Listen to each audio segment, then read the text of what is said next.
E a gente percebe como que as pessoas são influenciadas. Quantas pessoas que repetem movimentos, às vezes durante a vida inteira, sem tomarem consciência daquilo. E aquilo me chamou a atenção. Quando agora, na conclusão do mestrado, eu escolhi falar sobre esse novo fenômeno que nós temos aí, que é o uso em excesso, detalhando bem, uso em excesso das telas, especialmente a escuta. Centralcast, oferecimento Ser Alimentos, convida você a descobrir a arte de saborear tradição, desde a carne seca até a linguiça cuiabana. Ultrafios, recupere sua autoestima com a Ultrafios Transplante Capilar, seus fios e sua confiança restaurado. Bom dia, boa tarde, boa noite, está começando na sua telinha mais um episódio do Centralcast, diretamente do centro da América do Sul, trazendo para você sempre um assunto muito interessante e hoje não poderia ser diferente. Mas antes de apresentar meu convidado super especial, quero pedir para vocês o dedinho no like, se inscreve, compartilha, aciona o sininho, dá essa força pra gente aí, ó, é um gesto, você só mexe o seu dedinho, não custa nada para você, mas pra gente é uma força enorme. Eu tenho aqui na minha frente um convidado que vamos falar de um tema aqui que é, vem afetando demais as pessoas, principalmente as crianças, mas eu já observo que até os adultos estão sendo impactados por isso, mas é muito importante falar principalmente da questão infantil, que é um momento que eles estão em formação, né?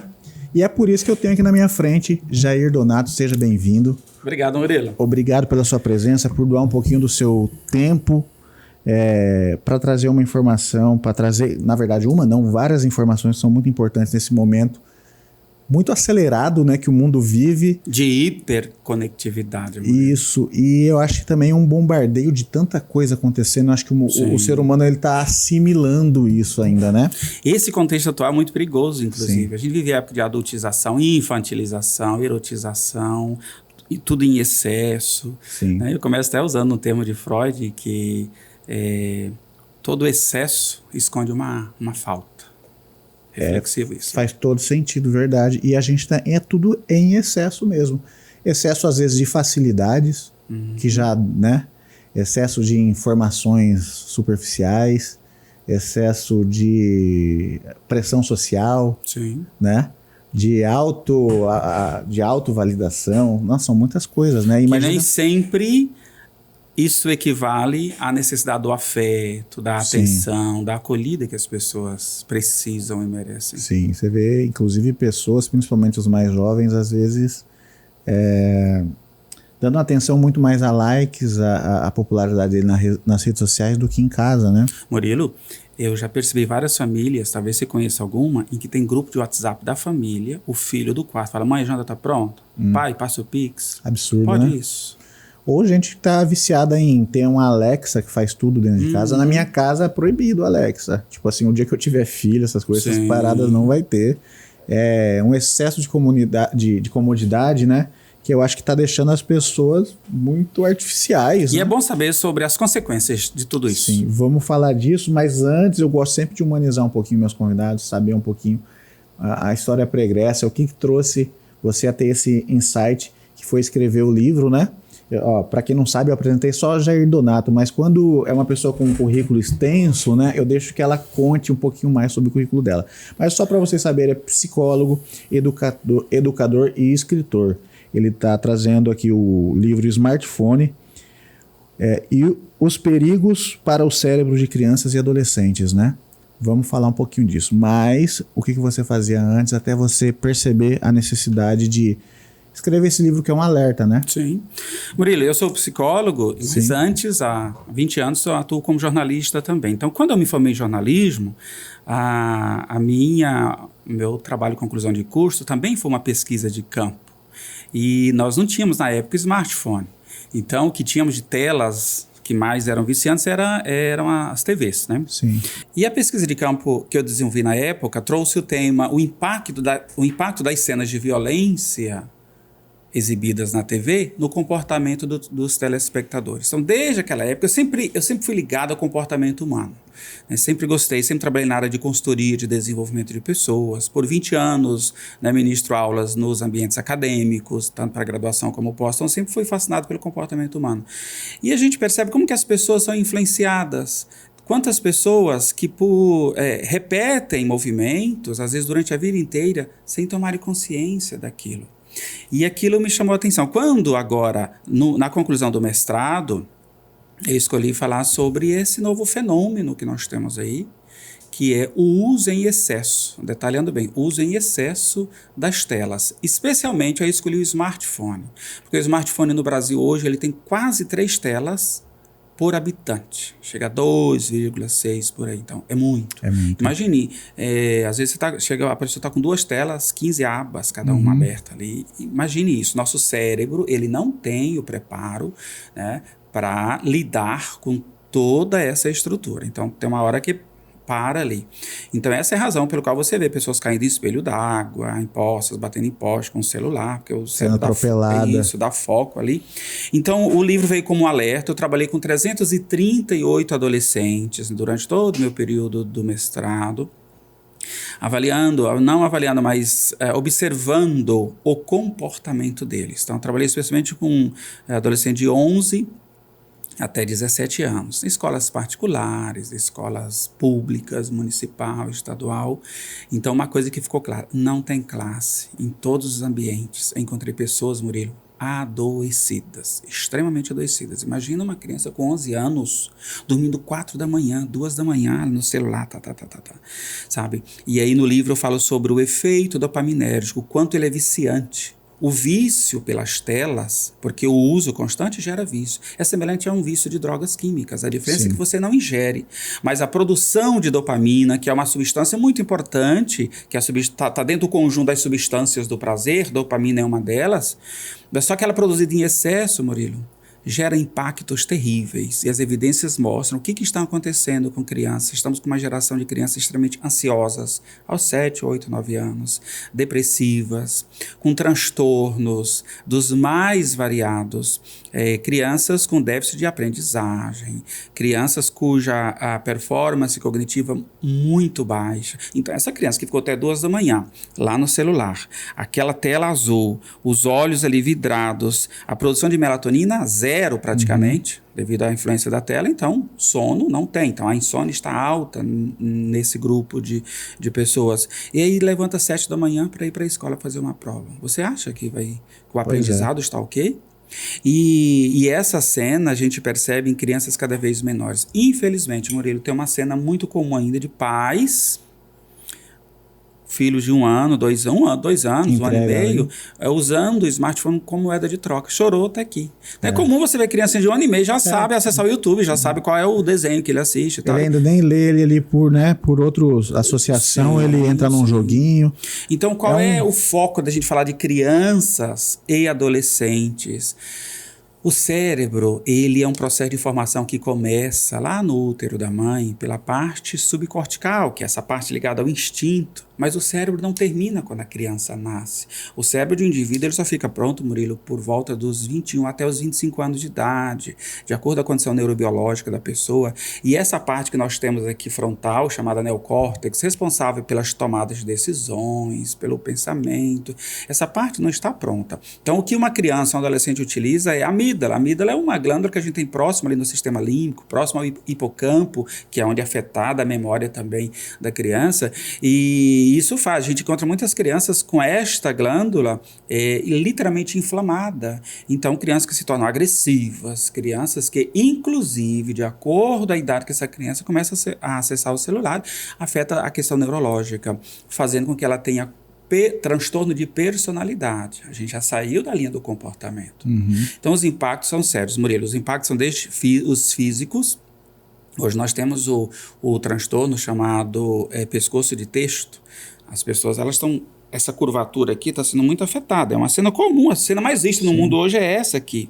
Pessoas percebendo também o uso do óculos por conta de olhar demais em telas, né? Isso também aumenta. Hoje você não ignora ver uma criança usando óculos. Não passa a falar, uma criança usando óculos. Hoje, porque, imagina, a criança fica ali A média do Brasil hoje está de 9 horas e 13 minutos. Só perdemos para a África do Sul, a média de acesso. Tá? E eu encontro crianças, chego pais no consultório com crianças que levam crianças com ali 7 horas só de smartphone, mais 3 horas de tela de TV, né? Outros porque as duas telas prejudicam da mesma forma. Acontece que o smartphone é mais fácil. O smartphone está com a criança ali a todo momento. Até para os pais é difícil controlar.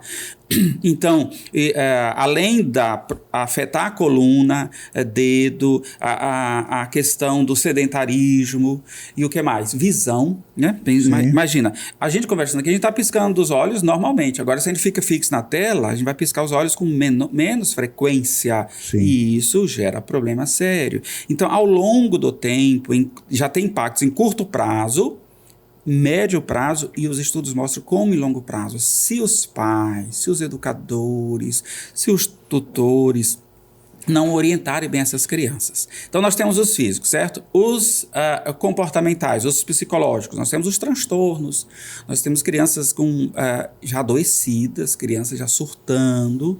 Existe, inclusive, Murilo, um transtorno psiquiátrico chamado nomofobia. Já ouviu falar? Não. Nomofobia vem de a pessoa que fica... o pânico de ficar sem um celular. É comum você encontrar adolescente hoje. Sim. Ela está no restaurante, descobriu que a bateria está acabando, ela tem que ir embora, precisa ir embora. E aquilo gera pânico. Se o pai toma o celular ou a mãe toma o celular em casa, de repente o pai decide ali assistir um vídeo. Não, vou pegar. A criança surta, desmaia, o sistema nervoso inteiro entra em colapso. Absurdo. Ela desmaia, sim. Eu já vi, inclusive, isso com criancinhas muito pequenininhas. Tem vídeo aí, os outros achando engraçadinho, tira o celular da criança, a criancinha se estribucha no chão. E aí fala, mas é birra. Não, já está adoecida, é preciso cuidar. Há casos que os pais têm que ir com os filhos para o tratamento. Então, essa questão que falam que a geração Z é a primeira geração que vem com a questão cognitiva um pouco inferior à anterior, isso está ligado diretamente ao uso do celular? É afetada. Pode ser que tenha, porque as causas geralmente são multifacetadas. Então, pode ser que a criança tenha outras condições, genéticas, epigenéticas, a própria questão social ali da criança. Mas quando se fala do uso em excesso do celular, provoca esses efeitos aí. Sim. Então, às vezes, Murilo, a criança já pode até trazer um transtorno desde a infância, já até nasceu com ele, mas aí o uso em excesso potencializa. Você quer um exemplo? Tem muitos estudos já bem recentes agora em que mostram que sintomas semelhantes a autismo e TDAH em crianças estão ocorrendo por causa do uso em excesso do celular. Certo? Sim. Então, não que a criança seja autista, isso é um alerta para os pais, inclusive, não ficar rotulando as crianças que é um ser de um potencial infinito como simplesmente um autista ou um TDAH, se não tem um diagnóstico correto. Um diagnóstico de TDAH não se dá por dia para inclusive, estão usando muito de muleta, né? Para adultos também. Não, desculpa, é meu TDAH. Um diagnóstico de um transtorno de humor, de acordo com o diagnóstico, você demora até 5 anos para você ter esse diagnóstico. Aí tem pessoas indo no chat GPT e se autodiagnosticando. A gente chega no consultório, eu tenho TDAH. Quem deu o diagnóstico? Outro sintoma também, né? O uso das redes para achar que pode ter um diagnóstico, né? Uma das outras coisas, né? As pessoas estão se... Meu cara, recentemente um cara matou a própria mãe porque o chatbot disse a ele que a mãe estava tramando contra ele. Ele foi e matou a mãe. Percebe? Então a pessoa já é adoecida. Eu não teve o diagnóstico correto, né? Sim. Murilo, eu não falo da tecnologia. O meu livro não é sobre smartphone, embora seja o nome. Meu livro é sobre como lidar com isso. Vamos aproveitar certo? O meu livro é sobre como lidar, como que o ser humano está lidando. Porque a tecnologia em si, ela é fantástica. Sim. Né? Nós estamos agora na fase embrionária da IA, muito embrionária, a ponta do iceberg, porque muito, né, da IA ainda vai se desenvolver. Mas as pessoas não estão sabendo lidar com isso. Então, tem pessoas, recentemente, isso foi em 2024, uma criança, ela pediu o smartphone para os avós negaram naquele momento. Ela não pensou 2 vezes, 13 anos, tacou fogo no apartamento, os avós tiveram que ser socorridos pela janela para não morrerem. Tivemos também, agora 2 semanas, no Pernambuco, a criança que se cortou, se automutilou, tentou suicídio, porque foi proibido de acessar o celular. Então, essas pessoas, elas estão adoecidas, literalmente adoecidas, e muitas pessoas não estão olhando para isto. Você acha que também é porque a velocidade da tecnologia está exponencial, né? Então, você acha que esse processo desse uso indiscriminado, e a gente já descobrindo os efeitos negativos que isso traz, É parte do processo também, como tudo que vem, tipo assim, o consumo né? Vamos falar das gerações anteriores. A gente descobria depois de um tempo que o consumo exagerado de refrigerante, o consumo exagerado de ovo, né? A gente tinha essas informações, mas levava 10, né? 10 anos. Sim. Falava que uma época o ovo foi vilão, depois... E quantas pesquisas surgiram sobre o ovo, hein? Aí depois o ovo virou como que fala? Deixou de ser vilão, passou a ser bom. Várias coisas foram assim. Só que essas coisas da nossa época era anos, né? Que se levava, né? Murilo, mas tem alguns aspectos que é da humanidade. É da humanidade. É da humanidade. Às vezes a gente vê comportamentos tão semelhantes à era, né, dos primórdios, assim, tão infantilizados. Vamos lá falar de tecnologia. Qual foi a maior tecnologia do século XX? A energia atômica. Graças àquela descoberta, hoje é possível operar um feto ainda na barriga da mãe, retirar um gene, né, que porventura venha desenvolver uma doença no futuro.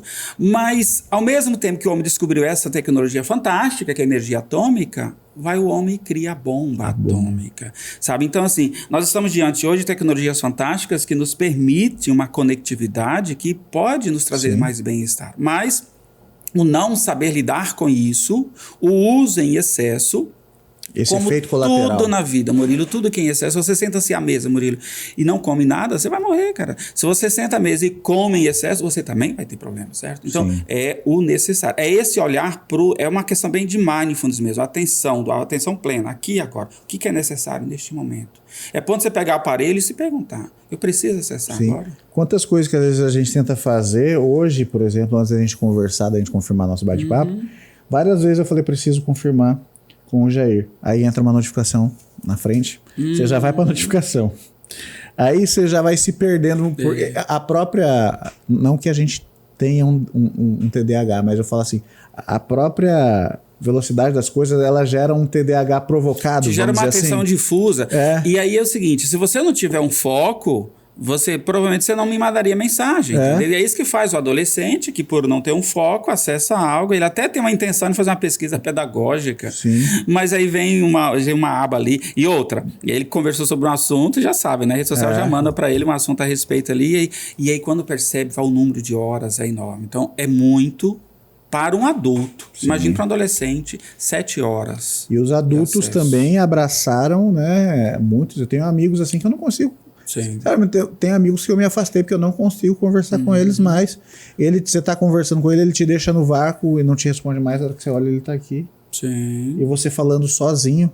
Então... Isso acontece no restaurante, isso acontece na vida social de uma forma geral, onde você estiver.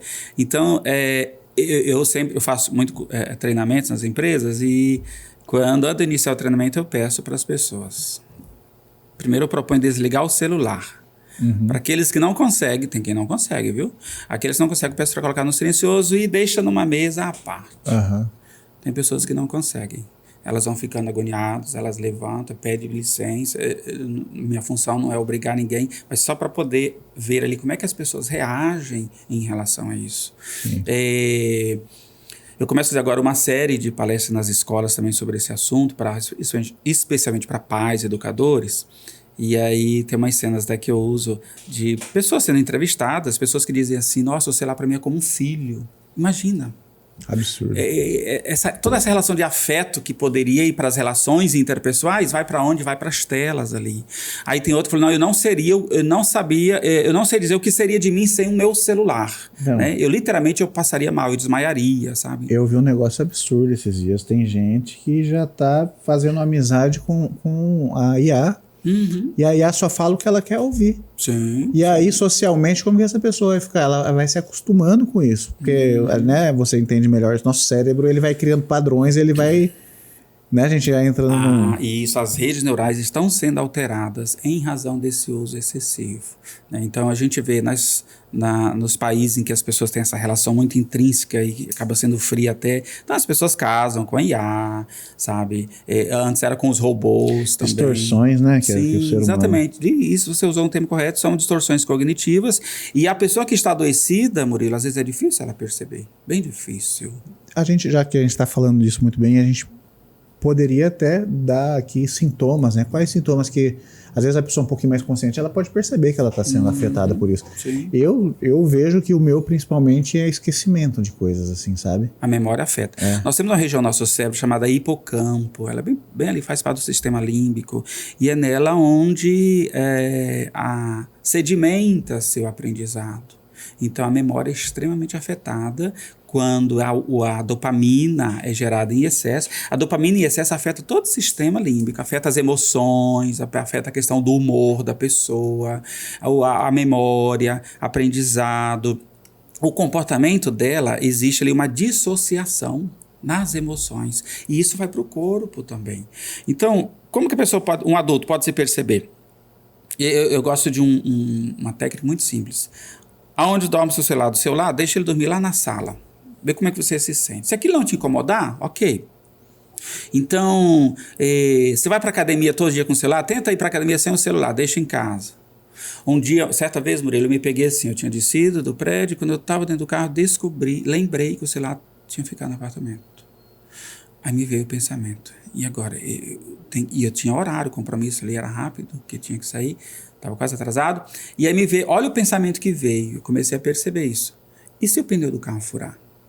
Cara, já furou o pneu do carro comigo no passado e eu resolvi sem o celular. Então, naquele momento eu percebi, opa, isso aqui é dependência. Dependência. Porque eu estava criando isso é ansiedade. Eu estava criando uma possibilidade negativa, inclusive, para justificar eu voltar. Não, eu fui embora sem o celular. Então, hoje eu vou para a academia sem o celular, eu faço um monte, sabe? Então, assim, eu não posso ter dependência dele. Ele que tem que ser útil na hora que eu precisar. Então, é uma forma boa de observar. Outra pessoa vai mudando o comportamento, sabe, Murilo? Às vezes a pessoa a sociabilidade dela vai diminuindo. Você acabou de citar um exemplo aí, quando, né, em relação até a alguns amigos, a sociabilidade vai diminuindo, afeta, inclusive, hábitos alimentares. Eu ouvi o depoimento de uma mãe, Murilo, em que ela percebeu, foi o dia em que a ficha caiu. O filho chegava da escola e ficava o dia inteiro nos jogos. Vamos falar de jogos, viu? Uma das causas terríveis. Sim. Mas esse é um tipo de vício que tem muito a ver com a questão do transtorno de personalidade. Tivemos o caso recente do Rio de Janeiro, aquela relação com o Mato Grosso, que matar os pais para o guri, dar para os porcos ou não, é uma questão igual o joguinho lá. E aí eu faço o quê? Então, a empatia é algo que estava silenciado no cérebro daquele guri ali. Então, esta mãe entrou, o filho chegou, estava no jogo, no computador. Ela resolveu levar, ela fazia isso todos os dias. Nesse dia ela levou a comida para ele, entregou o prato, ele pegou, comeu, não teve conversa, tá? Comeu, colocou o prato aqui do lado na cama e ela decidiu ficar mais um pouquinho ali, só olhando para ele. Era o único filho dela, só moravam os dois. Ela passou uns 15 minutos que ele falou bem alto: mãe, cadê minha comida? Tô com fome. Cara, ela disse que naquele momento caiu assim: o que eu estou fazendo com meu filho? Ela disse que bateu sério ali e falou: vamos remodelar a nossa forma de viver aqui. Então, que bom que ela cortou percebeu naquele momento. Mas, assim, para você ver, para ele não tinha noção do que tinha. E, às vezes, para ela conseguir agora mudar esse quadro, vai um conflito enorme. Para muitos pais está sendo extremamente difícil. Até porque tem muitos pais fracos, Murilo, com dificuldade de colocar limites para os filhos, porque não é proibir. Isso é questão de responsabilizar os limites. Sim. Gosto muito do pensamento de um educador brasileiro que diz assim: orientar não é cortar as asas, educar não é cortar as asas, é orientar o voo.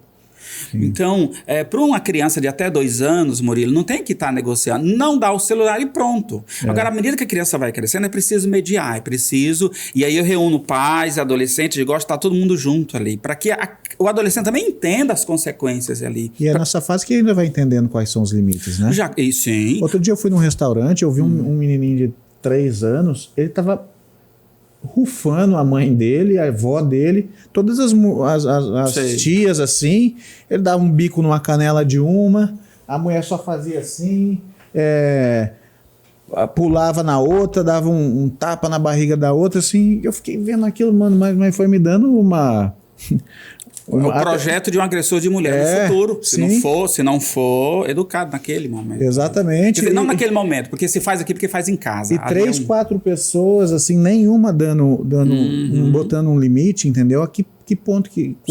E às vezes também tem outro custo também. Às vezes, se deixar para a vida ensinar, às vezes pode ser caro também, né? Sim. Então, tipo, uma hora uma pessoa... Porque nós temos o que esse menino vai se tornar uma hora.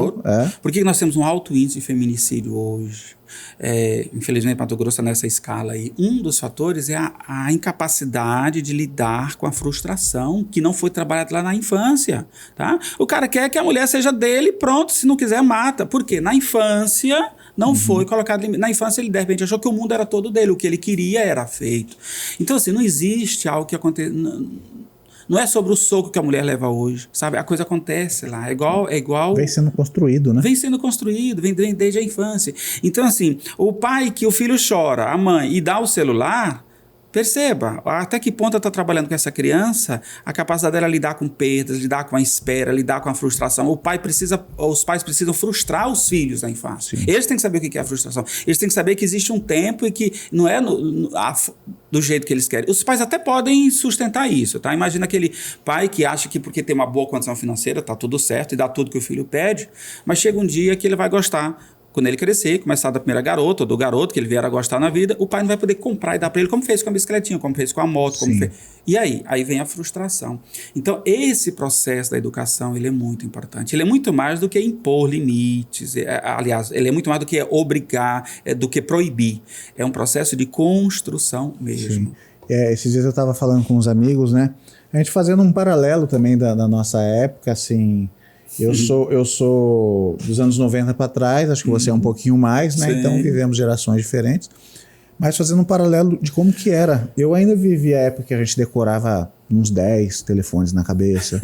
Você sabia o seu CEP, você sabia seu endereço. Aliás, você é da época que se usava o smartphone para telefone. Hoje em dia pouco se usa, né? Exatamente. A gente sabia o endereço das pessoas... Que mais? Bastante coisa, né? A gente tinha uma memória... Nós éramos obrigados a nos desdobrar e acabávamos... Sim. E aí as facilidades, né? Ainda antes do smartphone criar essa dependência, ele já tinha agenda, a gente já foi esquecendo os números, né? Sim. Você pode ver que na época apenas do celular, né? Que eram as células que não eu, inclusive, contei esse histórico no livro. Nós não tínhamos smartphone. Na época do celular, não gerou vício. Não tinha dependência. Não tinha dependência. Era você ligar para alguém. E no máximo aquelas mensagens de texto. Né? Na época do pager, não sei se você conheceu, aquilo não gerou dependência, mas o smartphone gera dependência. Sim. Por causa dessa interação digital. E ali ele já veio, ele estava preparando para o que estava vindo, né? Porque depois, à medida que os aparelhos foram trazendo mais tecnologias, isso foi aumentando. Aí vem uma câmera... Aí vem a agenda de eventos também, Hoje está tudo, ligado a imagens, a fotos, a vídeos, a textos, a jogos. A nível de utilidade é maravilhoso, né? Agora o que a gente faz dela, que né? Por exemplo, eu estava observando as crianças, né, dessa geração que são bombardeadas. O vocabulário, já reparou o vocabulário de uma criança de 5 anos hoje em dia? Outro dia eu vi um menininho falando assim, umas palavras assim, um menininho pequenininho assim. Eu estava numa incógnita outro dia, porque eu tava pensando e não sei o que, e usando uns termos assim que eu fui ter coragem de usar. Eu já sabia, fui ter coragem de usar depois dos 20 anos, assim, mas já usando um vocabulário bem e se colocando, né? Então você percebe que até certo ponto o vocabulário, como fala, a fala da criança se desenvolveu muito bem. Você fala de uma coisa muito bacana, Murilo. Tem estudos que mostram isso. Olha porque a gente não pode ser contra a tecnologia. Tem estudos que mostram os ganhos que são super significativos das crianças e adolescentes que estão acessando o smartphone, mas as telas, de uma forma geral, de modo controlado. Os ganhos, você falou de a questão do vocabulário, sabe? Porque, assim, uma criança, quando acessa de modo controlado, um dos fatores do excesso no acesso é o quê? A superficialização. Então, você vê uma manchete, você acha que leu a matéria e não leu. De repente, a manchete está até errada ali, sabe? Você só vê uma imagem... Numa era de fake news, a pessoa leu né? Sim. Hoje, para ouvir um áudio, você coloca lá, você acelera o áudio, o que tem estudos que mostram o quanto é perigoso para o cérebro você ouvir o áudio acelerado. Quem tem, desliga isso, porque isso... gera conexões ansiosas no cérebro. E outra, você não vai suportar a pessoa depois que você acelera. Eu falo lento. Eu imagino que todo mundo acelera o meu lá se estiver no 5. E aí a pessoa não vai ter paciência de estar comigo. Sim. Então, você falou de uma coisa muito importante. Tem estudos sim, que mostram que o acesso dentro de uma regularidade, de forma que não venha ter essa hiperinflamação no cérebro, é extremamente saudável, porque potencializa o que tem ali nas mesmas redes, como hipocampo, memória, potencializa o quê? Criatividade, sabe? Então, é algo saudável. É algo usado saudável. como um estímulo, né? Sim, Estímulo exatamente, positivo, né? exatamente. Por isso que o celular não é proibido nas escolas quando se trata de efeito pedagógico. Porque é algo que só agrega. E o que se fala, né? Está tendo esse conflito aí, né? Da questão do uso do celular dentro das escolas. Na Europa, acho que também Suécia, alguns países nórdicos lá já estão se proibindo, está tendo uma... No Brasil, agora de janeiro para cá, a gente já está aí no 9º mês de proibição. Mas assim, o Conselho Nacional de Educação não gosta desse termo que o governo federal utilizou. Mais uma regulação? Fala de isso, de mediação, então deve ser a mediação. Mas eu observando as escolas, conversando com vários professores, isso fica livre para as escolas adotarem. Tem umas que põem a caixinha, a pessoa entra e já deixa ali o smartphone, outras deixam na bolsa, mas para que a pessoa não acesse, de repente já pega os alunos que estão acessando ali. Mas tem escolas com resultados bem positivos. Em julho já foi publicada uma pesquisa, porque o Rio começou antes. Antes da lei federal, o Rio já tinha essa lei no estado. Então, já tem estudos que mostram o quanto melhorou a interação dos alunos na hora dos intervalos, olho a olho. Não brincavam mais ali, ficava todo mundo... Então, estão se interagindo, estão brincando mais. A própria aprendizagem, os professores mostram o quanto melhorou o índice de aprendizagem dos alunos. Então, embora seja recente, nós já temos resultados.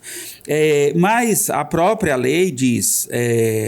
A proibição, isso não vale para crianças que têm algum transtorno e quando for para efeitos pedagógicos. Agora, falando de outros países, nós temos vários países que estão agora adotando leis semelhantes, mas tem um país interessante, Murilo, a gente estava falando sobre ele antes até, que é a Suécia. A Suécia ela é conhecida mundialmente por estar sempre entre os 10 países de melhor índice, né, de aprendizado, interpretação de texto. Então é um país assim, modelo quando se trata de educação de crianças, adolescentes e adultos. A Suécia investiu muito, foi uma grana alta da década de 90 para cá, para que tirasse livros das escolas e as crianças tivessem uma educação 100% digital. E conseguiu fazer isso. Só que agora ela está investindo milhões de euros para voltar as crianças de 10, 12 anos que nunca tinham visto um livro, não sabiam o que era um livro, estão tendo acesso aos livros agora, porque os estudos nessa linha do tempo mostraram que a performance cognitiva dessas crianças houve uma baixa considerável. Então, eu estimo muito que os países, né, possam observar para a Suécia, por exemplo, e tem outros países que estão nesse rumo, e ter um equilíbrio, entendeu? Não tem nenhum problema, não se trata de ficar só com um livro, mas ter um equilíbrio. Não tem problema uma criança ler um livro digital no tablet, mas que ela saiba também ler um livro físico, que ela possa sentir ali a questão sinestésica mesmo, sentir o cheiro da folha, sabe, poder manusear, poder fazer um trabalho. E o relato das crianças é fantástico. Elas, nossa, aqui é muito mais explicadinho do que na tela. Não é que é mais explicado, é que na tela é muito mais rápido. E ali elas têm tempo de poder entender melhor aquela informação. É muito legal isso. E a questão extrasensorial é outra coisa também, né? Porque você tem ali uma coisa... 5 sentidos estão ali presentes. Sim, exatamente. Até cheiro você sente. É muito artificial, né? E também essa questão de estar tudo muito digital, né? Se você for imaginar em locais mais carentes também, acaba que beneficia uns e outros que não têm acesso, né? Então são muitas coisas a serem debatidas aí, né? Muitas implicâncias, verdade, né? É verdade.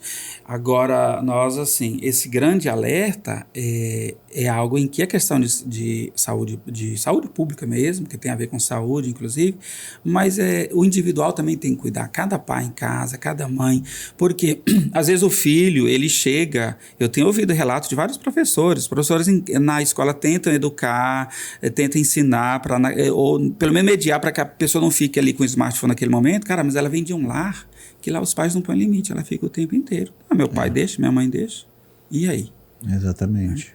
Esse caminho mas essa questão de voltar aos livros, a humanidade está percebendo. Eu já percebo um movimento em várias coisas. Na música, estão voltando para o vinil. A gente vive ciclos, né? Então, né, eu acho que vai ser sempre, né, essa batalha, né? À medida que vem as evoluções, né? Isso aí, sei lá, daqui centenas de anos vão estar lendo nos livros, espero, né? Sim. É isso que a gente está passando hoje, né? Eu acho que a gente é um pouco privilegiado de ter vivido um pouco dos dois mundos, essa transição, né? Sim, essa nossa geração. É verdade. A geração ali, final do século XX, né? E o start do século XXI, né? E essa é uma coisa individual, sabe, Murilo? Porque assim, a alienação, ela vem sempre do coletivo, se você perceber. Então, assim, a gente vê uma série de uma geração toda alienada. Ah, não, porque eu quero o smartphone da última geração, aí eu preciso de mais likes e tal. E o despertar, ele é individual. Então, quando cada um, pode ser um adolescente, pode ser um adulto, peraí, o que eu estou fazendo com a minha própria vida aqui? Então, uma leitura nesse sentido, ela é muito proveitosa, né? O que eu posso mudar aqui nesse comportamento, nesse hábito aqui? Sim.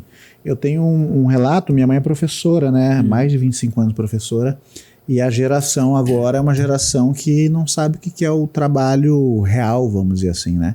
A geração dos adolescentes hoje, muitos estão achando que tudo dá para trabalhar como influencer e a minha mãe, às vezes, ela dando ali aquele sermão de, olha, se você não estudar, você não vai conseguir ser alguém na vida. Que nada, professora, eu vou ser influencer, eu vou ganhar dinheiro na internet, tem uns que não sabem nem como, eu vou ganhar dinheiro na internet, e aí já é uma receita, assim, quase que certeira para frustração, né? É uma pena que eu vejo umas gurizadas aí, sendo podcaster, influenciando outros adolescentes, dizendo para ir para a escola para quê? Né? Isso, inclusive saiu um corte de os meninos adolescentes já falando que não precisa estudar, né? Sim. Que não precisa. Olha que absurdo, isso daí e alguns falam que só estudaram por uma mera formalidade. Eles não esquecem a importância que a escola tem na questão social, os filtros, né, que a escola acaba colocando, né, éticos, morais, né? Aí leva as pessoas a ler um doido aí, alguém com um escritor que tem questões morais questionáveis, porque ele não estava na escola num âmbito mais como que eu posso dizer? Até que propiciasse a ele maior criticidade, inclusive, né? Eu trabalho também com processo de recrutamento e seleção e eu percebo a dificuldade para selecionar pessoas quando se trata dessa última geração, especialmente geração Z. Então, é a geração em que a palavra comprometimento, que você, sua mãe, para eles não existe isso, não tem essa não, sabe? Então, não tem comprometimento com o trabalho. Até tem um vídeo viralizou por aí do cara que fala, alguma empresa, se quiser pegar meu currículo, vem aqui em casa, tá aqui, tá pronto, eu não vou ter. Então, é bem esse perfil aí. Então, essa superficialização, a gente precisa saber lidar com isso. Então, os gestores nas empresas, lidar com isso. Então, trabalho em empresas que a gente precisa criar normas de educar as pessoas e até certo ponto orientar ali, colocar até como normas éticas, o uso do celular no trabalho. Tem gente com funções importantes, que a atenção é necessária, mas está com o celular ali, sabe? Então, assim, até que ponto aquilo já é uma dependência? Às vezes a pessoa não tem noção. O dependente, geralmente, ele vai falar que ele não é dependente. Já tive um colaborador que falava para ele, aqui era compartilhado uma parte da empresa, né? E até tal hora você tem até tal hora para trabalhar ali, porque depois outra pessoa assume o seu posto. Então, para você render, você tem que chegar um pouquinho mais cedo. A pessoa chegava meia hora antes de acabar. Sim. E aí o Vinícius tinha que assumir o espaço e a pessoa estava lá ainda. E era uma geração Z mais, entendeu? Não entendia questão de horários, comprometimento, essas coisas assim. Sim. Eu já percebi que para trabalhar com a geração Z eu vou ter muita dificuldade. Tem que literalmente se adaptar a ela. A Z tá ficando velha já. Agora nós temos as outras aí, a Alfa. Daqui a 5 anos a geração Z não vai nos incomodar tanto no mercado, porque já tem as gerações mais novas. E a Z ainda é uma geração em que, de acordo com a localidade onde nasceu, não teve a intimidade com a tecnologia como tem as crianças que estão nascendo agora. Eu vi esse dia um vídeo de um gurizinho, ele tinha 1 ano e pouquinho, e ele, primeira vez que apresentaram ele uma revista. Na revista tinha a foto de uma mulher que ocupava as 2 páginas. Ele ficou desesperado, ele passava o dedinho na revista, ele queria mostrar que algo estava quebrado, estava estragado ali por causa do meio. Né? Então, imagine, uma forma de educar nunca vai ser eficaz dizer para essa criança, no meu tempo não tinha isso. Ele não vai entender isso, o tempo dele tem, ele nasceu na era, né, do smartphone aí em excesso. Então são os adultos, são os tutores ali que precisam realmente cuidar dessa parte. Sim, vamos falar um pouquinho dos jogos, né? Os jogos já não é tão recente, os jogos desde antes do smartphone. Antes do smartphone, né? Eu tive minha fase com jogos, mas isso já começo dos anos 2000, eu lembro que já era uma coisa... Sim. E aí depois proibiam, né? Eu lembro de terem proibições, lan houses, lembra nas épocas das lan houses e tal. Como que está essa questão atualmente? É importante, eu encontrei uma família que um dos filhos tinha 15 anos, a gente conversando sobre isso, uma família bem equilibrada, ele tirou o smartphone dele e mostrou, tá aqui, eu tenho o controlador de horas, ele determinou e apresentou para a família que você está no máximo 3 horas por dia, né? Então a família concordou, então ele tinha ali. E inclusive os jogos que ele acessa, a família toda a família, os pais sabem quais são os jogos. Perfeito, não tem nenhum problema, porque os jogos são... de acordo com o tipo de jogos, é fonte de criatividade, de estratégia. Estimulante, né? Agora, tem muitos pais que não têm, uma criança de 10 anos já não tem controle. O que ela está acessando?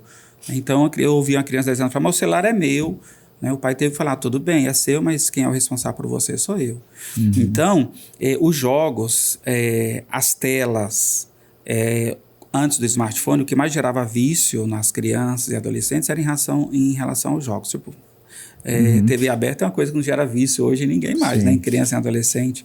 Agora, o que tornou-se mais assim perigoso, né? Com o advento da internet, hoje com essa facilidade, porque a criança não joga sozinha. Né? Então, agora é online, né? Não sei se você ouviu da sua mãe, mas se você não ouviu, sua mãe ouviu dos pais dela. Olha, não chega tarde em casa, não fica na rua que é perigoso. Cara, o perigo está no quarto. Na hora que a criança fecha a porta do quarto, o perigo está ali dentro. Não basta mais trancar o portão, né? Sim, não basta mais, o perigo está ali dentro. Então, assim, aquele molestador, aquele criminoso que aparece como amiguinho ali nos jogos, entendeu? Ele está dentro do quarto. E aí, vai fazer o quê? Então, esse exemplo que ocorreu no Rio, 8 anos, ele tinha a menina 9, se conheceram através de um desses jogos, macabro inclusive. E eles vêm jogando até agora, ele já com 14 e ela com 15.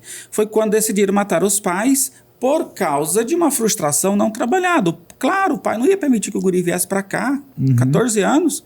Ele não gostou daquilo, então ele...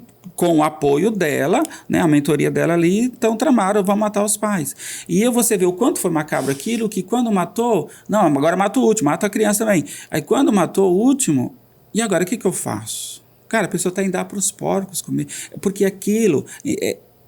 na cabeça dele, no cérebro deles, a área ligada, por exemplo, à empatia era uma área já silenciada. O excesso do uso faz isso. Você vai silenciando áreas que, por isso que gera transtorno de personalidade. A gente pode falar... Isso especificamente, jogo violento? Jogos violentos. O que acontece? Ele banaliza a violência? Sim, banaliza a vida ali e a entendi. violência se torna como algo... Então, o que acontece? Você compara esse comportamento... mas esse guri é psicopata, sociopata? Não necessariamente. Quer dizer, está se tornando em razão de essas áreas irem silenciosas, irem sendo silenciadas. O que é um psicopata? O comportamento psicopata é que, na verdade, é um transtorno de personalidade. Ele tem essas áreas no cérebro silenciadas. Ele não tem emoção, ele não tem sentimento de dó, ele não tem sentimento de empatia pelo outro. Nasce com essas áreas silenciadas. Então, o uso em excesso vai fazendo com que afete e tenha um comportamento semelhante como se fosse um psicopata. Por isso que desenvolve transtorno de personalidade. Uma criança como essa tem um comportamento semelhante. E tudo aconteceu e faria de novo. E aí, agora, vamos matar então a sua avó em Mato Grosso para a gente poder ficar junto. Ou seja, em prol de um objetivo, não interessa quem tem que perder a vida. Então, neste caso, como em vários outros, o caso dessa menina que colocou fogo no apartamento, o caso desse menino que tentou suicídio, foi por causa dos jogos. As redes sociais, as demais plataformas em si, não gera um impacto tão violento, exceto pelo excesso, mas tão violento a ponto de afetar a personalidade como os jogos. Existem jogos dos mais terríveis. Nosso celular, de repente, tem poucos aplicativos. Você pega o celular de um adolescente, cara, são muitos aplicativos. São muitas opções de jogos. E aí o que acontece? Vão impedir as crianças e adolescentes de acessar os jogos? Não, mas uma família equilibrada é aquela em que os pais sabem quais jogos os filhos acessam. E os limites é importante eles serem mostrados muito mais cedo, né? Exatamente. Eu estive com um pai há poucos dias que ele relatou o seguinte: o filho chegou em casa há 12 anos. Papai, olha, um colega meu disse que tem essa plataforma aqui de um jogo, não sei se é meio sinistro ou não, só acha que eu instalo? Aí o pai falou assim, vamos ver juntos? Vamos! Olha que coisa legal. Uhum. E aí o pai e o filho foram ver, e o pai já viu que não era algo indicado, mas ele ficou quieto. No final, o filho disse assim, pai, acho que não vou instalar não é uma coisa legal. E pronto, não instalou. Porque tem essa abertura ali. Agora, aquele pai que fala, não, eu só sou por cima do meu cadáver, sabe? E já coloca uma barreira, né? Já coloca uma barreira. Então, tem muitos pais que se distanciam dos filhos justamente por não saberem conduzir essa situação. Nós podemos colocar exemplos anteriores a isso, que é a questão, por exemplo, da sexualidade, né? Às vezes os pais que botava medo no filho, na mãe, você não ia conseguir impedir, simplesmente uma hora o filho ou a filha iam fazer escondido. Não é muito melhor você aproximar, né? Não, né? Vamos dizer assim, derrubar esses tabus, né? Então aquele tabu que você tem com o pai, meu pai, por exemplo, ele odiava que a gente tivesse joguinhos. Eu tinha joguinho, essas coisas, computador, escondido dele. Por mais inocente era o joguinho que eu ia jogar, era escondido. Eu tinha que ser escondido. Se eu tivesse alguma tendência a gostar de algum desse tipo de jogos, né, estaria perdido ali. Sim. Porque sem querer ele criou uma barreira ali naquilo, né? Até hoje eu tenho um joguinho nesse celular. Eu saio de perto dele para ir jogar. Valeu. Porque pelo menos para eu ter sossego. Mas essa criança ainda tá lá. Tá lá ainda, eu percebo isso. Então, tipo, meus pais, principalmente quando eu tava no computador, eles se associaram muito a tá brincando, tá? Eu não tô fazendo nada sério. Até hoje, às vezes, eu tenho que mostrar, olha, eu tô trabalhando. Sim. Porque eles mesmos associaram que eu sempre tava né, divertindo, brincando, essas coisas. Até hoje eu ainda tenho esse... Olha que legal quando você fala do trabalho. Tem muitas profissões que hoje não tem como você atuar se você não tiver com o smartphone nas mãos. Né? Para você saber uma profissão, se ela existe no futuro, ela tem que estar ligada, no mínimo, né, ao mundo digital, ao contexto digital. Então, assim, realmente é o equilíbrio, sabe? É o caminho do meio. Eu gosto muito do princípio budista, em que fala sobre o caminho do meio. Sim. É o equilíbrio ali. A gente precisa fazer uso, sim. Mas, por isso que a questão não é sobre a tecnologia em si. É o modo como nós lidamos com isso. Sim. Agora, a gente já é um consenso aqui que a humanidade, à medida que ela vai descobrindo tudo, ela vai, às vezes, trocando os pés pelas mãos, né? À medida que ela vai se acostumando com o uso indiscriminado disso, aquilo, esse movimento, isso que você fala, esse livro que você escreveu, ele é um resultado da gente perceber, né? Os impactos que isso traz. Agora, uma coisa que já eu acho que a tecnologia não colabora é em evidenciar mais esses trabalhos, entendeu? Então, o que acontece? Tem todo aquele impacto negativo, uma montanha de coisas negativas, e aquela que é didática, aquela que tem um cunho social, ela é simplesmente engolida por isso. Ressalta-se menos, né? Exatamente. Então, eu acho que a tecnologia ela deveria ter um algoritmo específico para, se aquilo tem caráter social, didático, alguma coisa que colabora, né, ativamente para a sociedade, eu acho que deveria ter alguma coisa para compensar, porque isso é muita disparidade, né?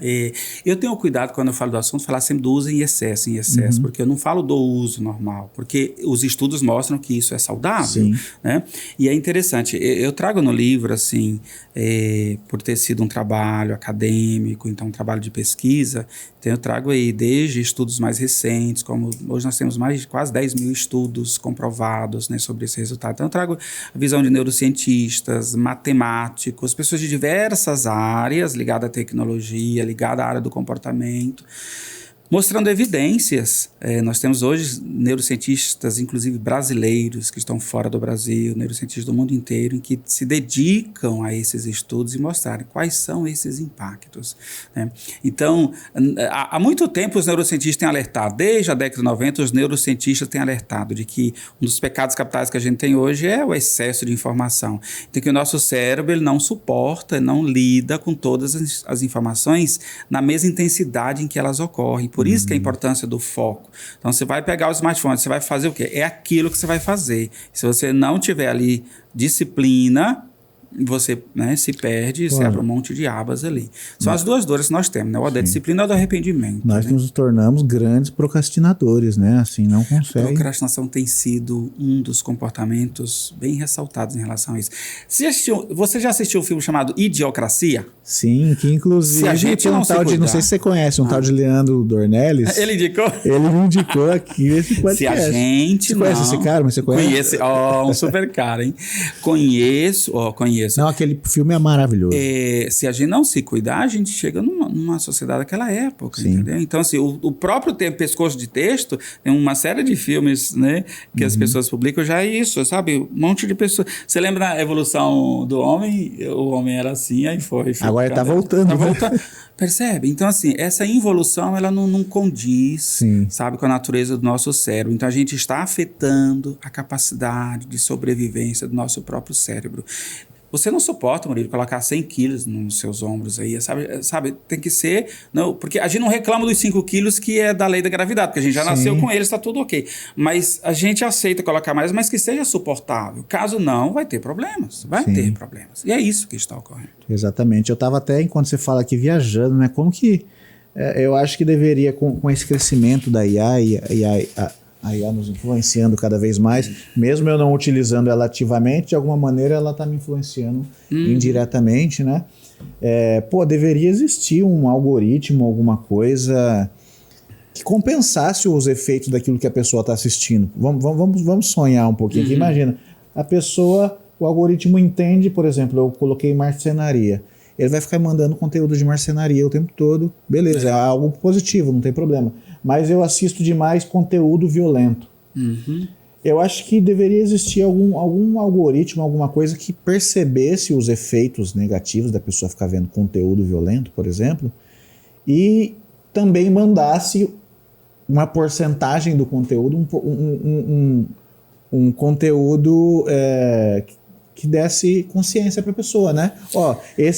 Por exemplo, a pessoa vê coisa de bebida demais, mas ela manda de vez em quando um negócio, o consumo em excesso, efeitos do consumo em excesso de... Bem humanista, este idealismo seu, Murilo, mas não é essa. A sociedade não vai por esse caminho, porque vivemos num mercantilismo tremendo. Quase uma utopia, né?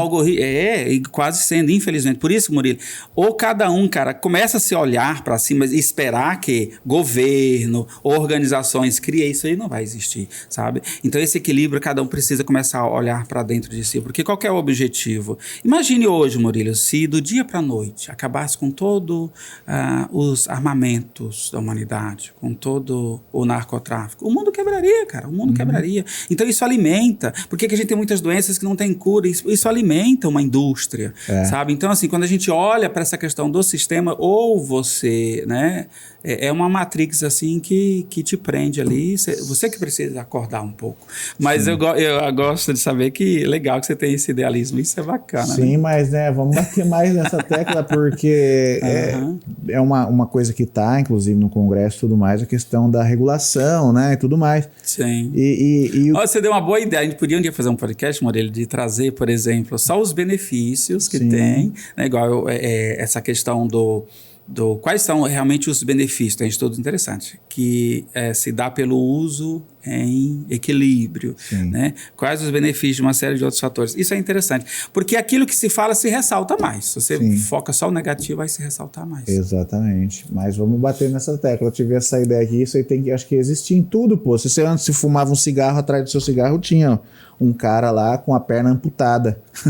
Eu acho que a pessoa que está consumindo algo demais numa rede social, ela pode receber de vez em quando uma sugestão, né? de alguma coisa. Eu acho que isso não é impossível, é questão de querer, né? Murilo, eu sempre, quando um paciente chega no consultório e traz a queixa, eu ouço e considero, mas para eu poder ajudá-lo de fato, tem que ajudá-lo a descobrir quais são as demandas, Sim. não as queixas. Uma dor, você não pode tomar remédio para dor, você tem que descobrir qual que é a demanda, né, que está levando aquela dor. Você lembra que, pelo menos na minha geração, quando eu era adolescente, Murilo, era muito comum adolescentes...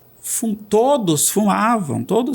Hoje é difícil você ver um adolescente, excesso dos vapes da vida aí, que é outra coisa que tá tendo que morrer uma galera para o pessoal se conscientizar, exatamente. Né? Mas assim, cigarro hoje, você não é muito difícil ver um adolescente fumando, justamente por isso, esse processo da sensibilização ao longo do tempo. No entanto, há uma transferência, né? Freud fala o Freud chama isso de essa coisa que o ser humano busca, ela está no consumismo, ela está no uso exacerbado. Então, todo aquele potencial do cigarro, ele está em algum lugar.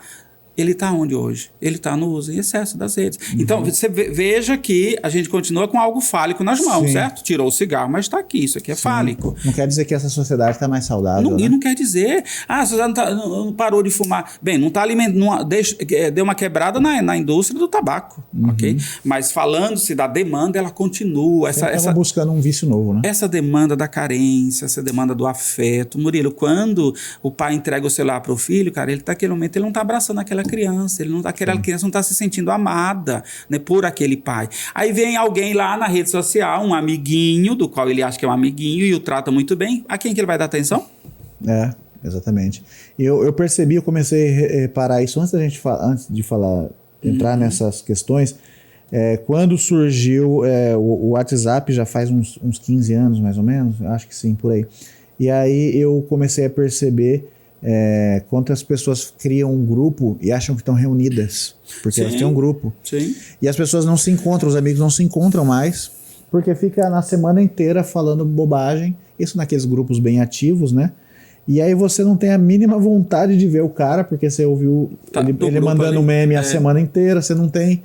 E eu lembro que você também viveu isso, eu vivi a fase que os amigos esperavam o final de semana para se encontrar, para sentar numa pracinha, para tocar um violão, né? Para às vezes não fazer nada junto, né? O fazer nada junto, curtir o ócio junto, era maravilhoso. Nossas gerações, elas eram estimuladas de outra maneira, né? E hoje os encontros pelos jogos, eu encontro meus amigos lá nos jogos, ou nos grupos, por exemplo... Os grupos, como são bacanas, né? Então, você tem familiares que moram distantes, aquele amigo seu que mora longe, é legal. Sim. Agora, o justifica, Murilo, você morar com seu pai, sua mãe, seus irmãos, você tem um grupo ali para vocês conversarem. Sim. Inclusive, hoje em dia, eu odeio grupos. Eu só tenho grupos funcionais. Grupos de trabalho, com os meus clientes, com quem trabalha comigo. Mas eu odeio. Tem um grupo de família, eu sou... Sim. Eu sou chatão pra galera. Eles falam, você não viu lá que fulano tá fazendo aniversário? Não vi, porque eu não olho. Aí o pessoal tem que me manter a par na agenda da família, mas tá desse jeito mesmo, né? E a questão dos jogos, pelo jeito, então, foi falado muito em conscientização, mas ainda continua, né? Não tem... Tudo que a gente pode fazer, Murilo, o que estamos fazendo nesse podcast, que a gente faz numa palestra, ao conversar, é sensibilizar. Conscientização é um processo de dentro para fora. É o indivíduo que tem que tomar. Então, eu vou conscientizar as pessoas. Não, nós não temos poder de conscientizar ninguém. Nós aqui sensibilizamos no máximo. Portanto, você pode estar com a galera ali de 20 pessoas. Uma muda, 19 não, porque uma... tomou consciência, né? Aí, embora houve a sensibilização para todas. Mas esse é o caminho, porque não se trata de eliminar jogos, não se trata de proibir, trata-se de educar, né? Então, nós teremos sim, Murilo, não tenha dúvida disso, porque os estudos científicos mostram, nós teremos uma geração muito doente daqui por diante.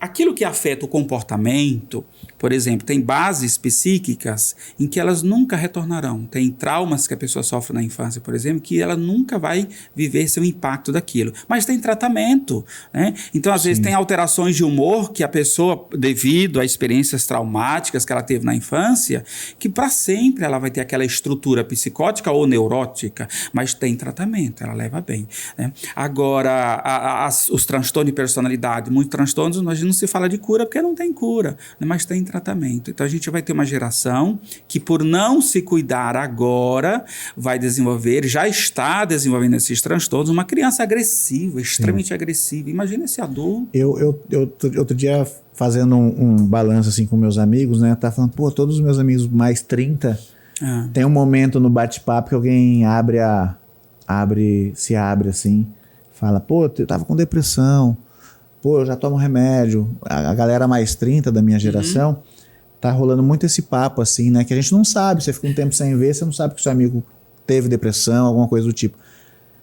E a gente percebe que hoje em dia não tem um mais 30 que não seja lesado de alguma maneira. Não tem um traço dele que é lesado. Ou ele esconde, ou ele omite, ou ele reprime, mas uma hora essa bomba vai estourar. A gente sai de uma geração. Só que o meu medo é que essas gerações anteriores já está sendo muito cedo, né?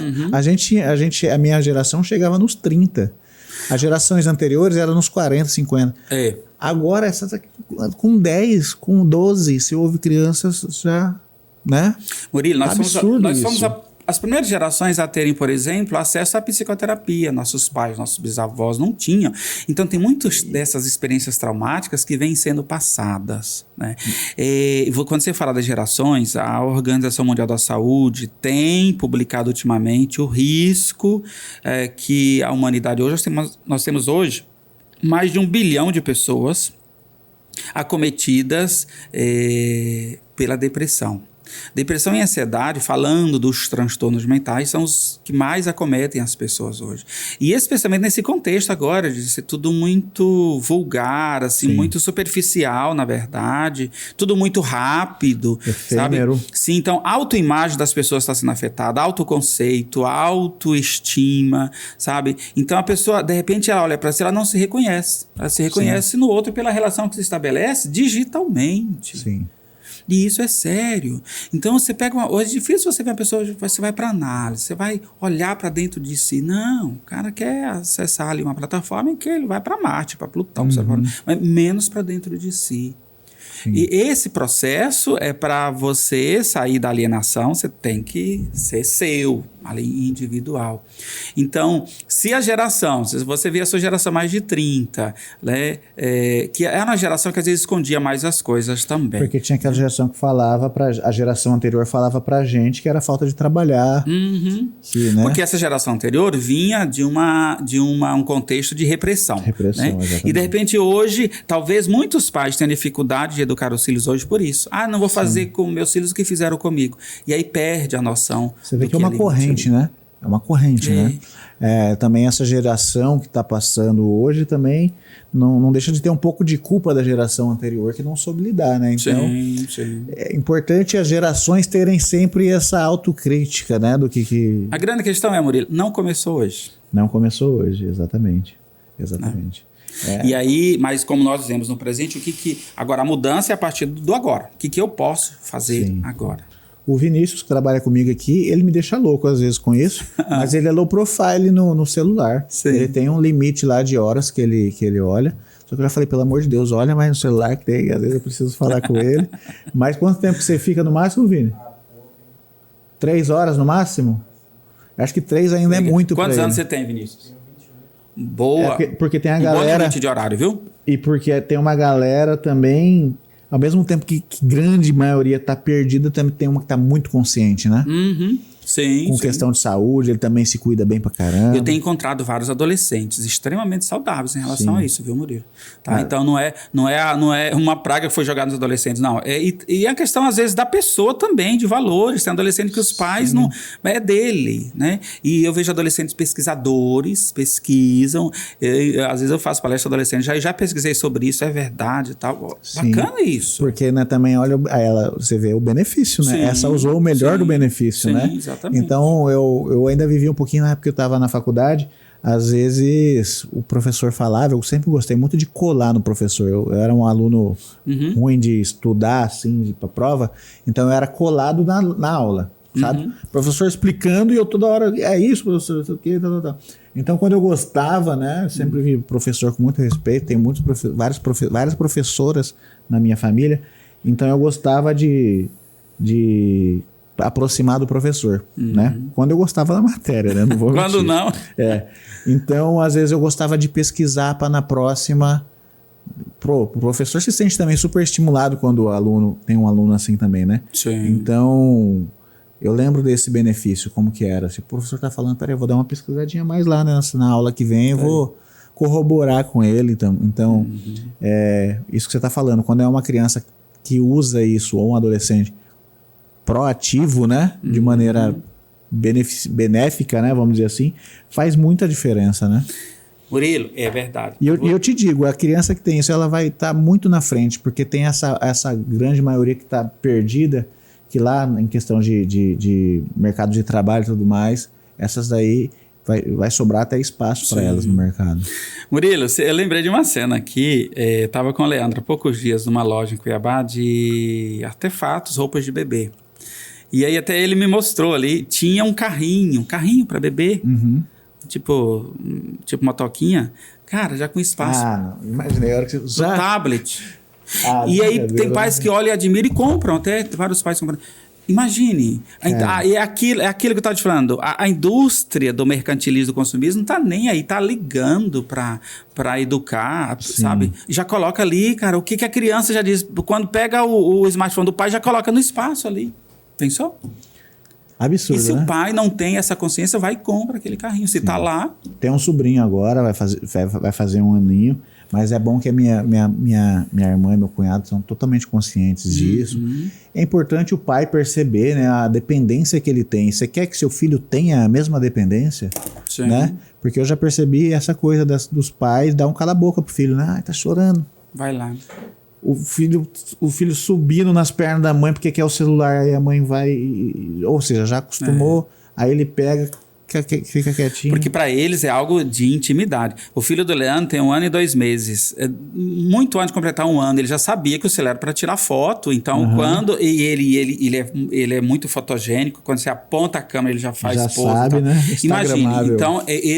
Então, os pais têm todo o cuidado de não entregar o smartphone. E, tanto que quando acontece de eles esquecerem e deixar próximo, ele já nem pega. Entendeu? Devido a essa educação de não ficar entregando para ele e não permitir que ele pegue. Então, espero que eles consigam levar no mínimo até 3 anos sem que essa criança toque o celular para alguma Porque são vários desafios, né? Tem até um momento que os pais conseguem também controlar, aí tem um momento que a criança começa a socializar, na escolinha, onde ela é influenciada também, né? Agora, quando a criança é educada, é por si que ela faz, não é porque os pais estão obrigando ou não. Então, tem famílias em que, eu te contei daquele adolescente, então era por ele. Então, Murilo, quando você entende algo, você não faz por aquela compreensão. É como aquele colaborador, por que você veio trabalhar hoje? Porque meu chefe está aí. Cara, é por isso? Pois é. Precisa seu chefe estar ali olhando para você vir trabalhar, sabe? Então, quando a pessoa não tem a consciência, aí sim. Para a gente finalizar também, estamos em setembro, né? A campanha do Setembro Amarelo. Aqui. Murilo, esse livro aqui é organizado pelo Leandro. Sim. Leandro é um grande empreendedor. Um querido. E uma visão... Eu considero o Leandro, com toda a formação que ele tem, ele é administrador, né, um ótimo palestrante, mas eu chamo o Leandro de um humanista. Sim. Ele, desde muito cedo, sempre teve essa preocupação com causas humanistas, e aí, na época da pandemia, ele teve a ideia e propôs para a gente escrever um livro. Aí eu convidei mais 4 psicólogos, né, colegas, psicólogos. O Leandro escreveu um capítulo também no final como humanista, e a gente escreveu essa obra que já foi distribuída para milhares de pessoas no Brasil inteiro. Ela é gratuita. Olha só. Ela está no site à disposição, já vou passar o endereço, e todos podem baixar. Manda nos grupos de WhatsApp, manda põe na rede social, chama O Livro Amarelo. Então basta acessar o site da humanoseditora.com.br. Lembrando que Humanos é com a letra U. E aí você põe lá O Livro Amarelo e você vai poder ter acesso.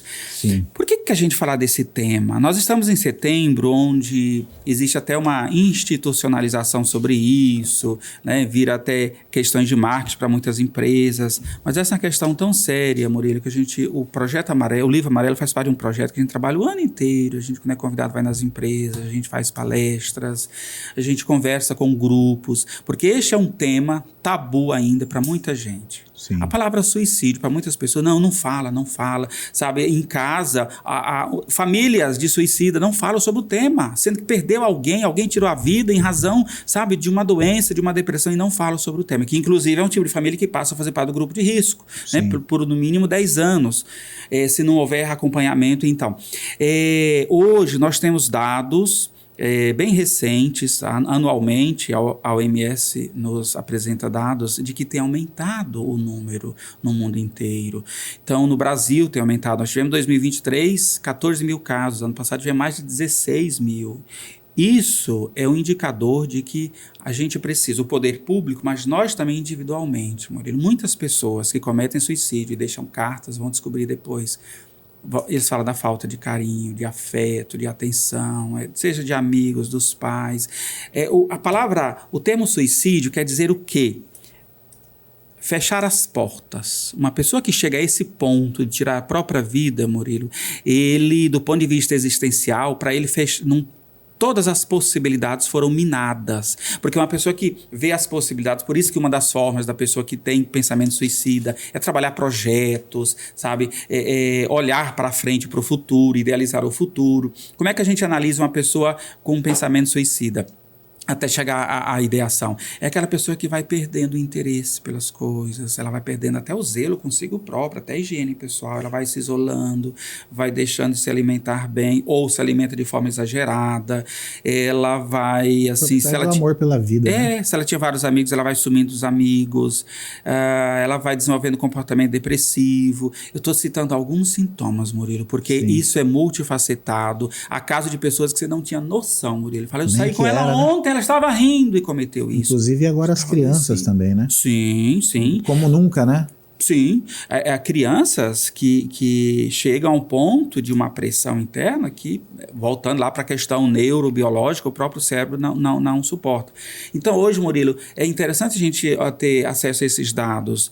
A cada 3 segundos há uma tentativa de suicídio. A cada 40 segundos uma pessoa tira a vida no mundo. No Brasil, esse número está entre a cada 45 minutos. Sabe? Enquanto a gente está conversando aqui, uma pessoa tirou a própria vida. E muitas vezes, Murilo, porque essa é uma morte que pode ser evitada. Muitas vezes por a pessoa não ter buscado ajuda. Então, o Setembro Amarelo, o objetivo, quando a Unesco criou esse tema, quando a ONU propôs esse tema, inclusive, você sabe o porquê do amarelo? Não. Mike M, ele tinha 17 anos na década de 90, ele tirou a própria vida dentro de um Camaro amarelo. E era um menino muito lindo, muito educado, muito altruísta, ajudava todo mundo, era sorridente, alegre, a família achava que era o menino mais feliz que tinha. Quando descobriram, ele deixou uma carta no carro, descobriu que ele não era, o sofrimento que ele tinha. Então, muitas vezes, Murilo, a gente deixar de olhar para quem está ao nosso lado. Se a pessoa começou a mudar o comportamento, as falas dela, como é que eu identifico uma pessoa com pensamento suicida, por exemplo? Gostaria de dormir e não acordar mais. Eu acho que eu não estou sendo útil nesse mundo. Acho que se eu sumir, ninguém vai sentir falta de mim. É indicador de ajuda. Eu já vi com vícios também, parece que a pessoa está acelerando o fim dela. Tem pessoa que tenta com um vício fazer assim. Sim, a gente chama de suicídio lento. Né? Então, suicídio lento, falamos do vape agora há pouco, é uma forma de suicídio. Né? Esse inconsciente, mas... Agora, esse abrupto aí, e a gente, o Murilo, e a gente está tendo casa em Cuiabá toda semana. Então, assim, eu peço assim, encarecidamente, olhe mais para os seus amigos, os pais. Eu tenho encontrado adolescente que fala, eu não sabia que meu pai ia cometer. Se eu soubesse, eu tinha dado mais atenção. Então, essa dor do arrependimento é terrível. E o impacto, né, que acontece na nossa... É uma morte impactante. E o cérebro não foi preparado para esse tipo de morte. Porque a função do cérebro é garantir a sobrevivência. E esse é um tipo de morte que vai contra isso. Né? Então, assim, é sempre bom, se tiver dúvida, pesquisar mais sobre. Agora, uma coisa que vale a pena, Murilo, está comprovado. E a ONU bate muito nessa tecla aí. Falar sobre o tema previne. Então, pegar uma obra dessa, estuda em casa, se alguém não está bem, vê que alguém está com comportamento depressivo. Por que eu falo depressão, Murilo? 70% das causas do suicídio hoje está ligada aos transtornos mentais. Dentre esses transtornos, depressão e ansiedade estão em primeiro lugar. Tem muitas outras causas que fazem as pessoas cometerem suicídio, mas hoje, no contexto que nós vivemos, a maior causa está ligada aos transtornos mentais. E está entre as 10 causas de morte no mundo hoje. E pode ser evitado. Então, mais uma vez, assim como o uso em excesso das telas, as relações muito superficiais que a gente vive hoje, leva a pessoa a achar que, através da morte, possa ter um alívio à dor e ao sofrimento, o que não ocorre, o que não é verdade. Preciso dar aqui o meu testemunho. Já tive pensamentos, já, principalmente no período da pandemia, né, que muita gente, acho que muita gente ali na época surtou, né, e isso me fez depois observar essas características em outra pessoa, né? Você começa a perceber no discurso, no jeito da pessoa agir e tudo mais. Eu vou te dizer uma coisa, o pensamento é importante dar atenção, mas para quem está nos ouvindo, não precisa ficar desesperado se você detecta o pensamento. O que é perigoso é a ideação suicida, que já é o planejamento, Murilo. Então, eu gosto sempre de alertar. Se você está conversando com alguém, Murilo, às vezes a pessoa fica com medo, fica, sabe, não se sente bem em conversar com alguém que vê que ele está com pensamento e ideação suicida. Se eu estiver conversando com você denotar para uma ideação suicida, eu te pergunto, você está planejando tirar a própria vida? Como é que você está planejando? Na maior parte das vezes a pessoa nem espera que ela abre, eu preciso acionar a rede de apoio sua, família, o que quer que seja. Se você estiver passando na rua, Murilo, alguém estiver ali colocando a vida em risco, tem que ligar urgente para o corpo de bombeiros, sabe? Para um 190, se for o caso. Então, a gente pode estar diante de situações que às vezes você consegue pegar a pessoa e levar no psicoterapeuta, você consegue orientar para ligar no CVV, o que é muito importante, porque quando ela fala, ela elabora, mas às vezes você pode estar diante de uma situação que tem que ser uma intervenção muito mais rápida ali. Então você toca num assunto importante. A maioria de nós, dados mostram, a maioria de nós já teve pensamento suicida, de acordo ao que ocorreu na vida. Agora, a ideação é muito séria. A ideação é planejar. A ideação já é o planejamento. Entendi. É quando realmente a pessoa já... Por isso que a pessoa que está com ideação, você tem que evitar deixá-la sozinha, evitar deixar determinados materiais próximos a ela, entendeu? A pessoa na ideação, ela já é de assistir muitos vídeos, muito ligado, sabe? Então, a forma de tirar a própria vida, então tem que ter um cuidado. E aí tem famílias em que não percebe que o filho, que o amigo ali já está com ideação suicida. E aí é tomado pela surpresa quando a pessoa tira a própria vida. Exatamente. É bom as pessoas terem essa consciência daí e observar, né? Porque eu já conhecidos foram e era esse mesmo. Mas como? O cara estava bem, parecia forte, né? E a importância das pessoas fazerem análise, né? Fazer psicoterapia, a análise, independente, as pessoas ainda acham que é só quando ela tá com problema, né? Ela pode sempre fazer, né? É para a vida inteira, porque além do processo do sofrimento que tem ali, depois é pro autoconhecimento.